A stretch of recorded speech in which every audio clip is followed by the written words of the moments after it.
বন্ধুরা, ভিডিওতে যে প্রাণীটি দেখতে পাচ্ছেন এটার নাম হচ্ছে সান্ডা। এটার আদি নিবাস হলো আফ্রিকা মহাদেশ।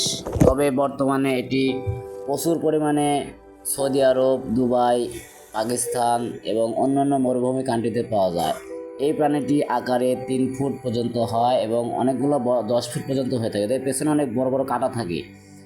তারপর এই প্রাণীটি হচ্ছে মরুভূমিতে বেশি পরিমাণে পাওয়া যায় এবং মজার বিষয় হচ্ছে এই প্রাণীটি হচ্ছে আপনার ঘাস খায়, অর্থাৎ ঘাস বেশি খায়, লতা পাতা বেশি খায়, পোকামাকড় খুব কম খায় এবং দেখতে কিন্তু একেবারে হুবহু গুইসাপের মতো। যারা চেনে না তারা গুইসাপ খেয়ে গুইসাপের মতো ভুল করে খেয়ে ফেলবে। এটা যদিও ইসলাম ধর্মে এটা মাকরুহ হিসাবে বলা হয়েছে, হানাফি মাযহাবে এটা নাজায়েজ। তবে বর্তমানে সৌদি আরব মানুষেরা অনেক খেয়ে থাকে। এটা বালিতে বিভিন্ন রকমের এর কালার হয়, যেমন গরমের সময় একরকম, ঠান্ডার সময় আরেক রকম এবং এটার কাঁটাগুলো অনেক তীক্ষ্ণ।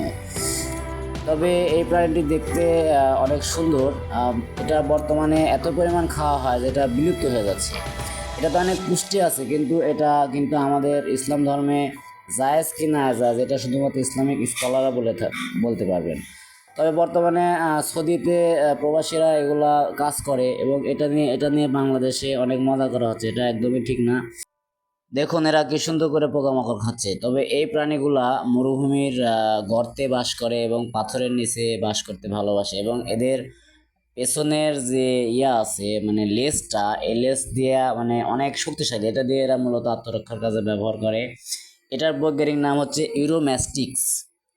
এটা কিন্তু গুইসাপ না, এটা সরীসৃপ জাতীয় প্রাণী হলেও গুইসাপ থেকে এটা সম্পূর্ণই আলাদা এবং এটা গুইসাপের থেকে অনেক ভিন্ন প্রজাতির আর কি। আপনার এটা টিকটিকি ক্যাটাগরি একটা প্রাণী। তো যাই হোক, এটা হচ্ছে আপনারা কেউ গুইসাপকে ছান্না মনে করে খাবেন না প্লিজ।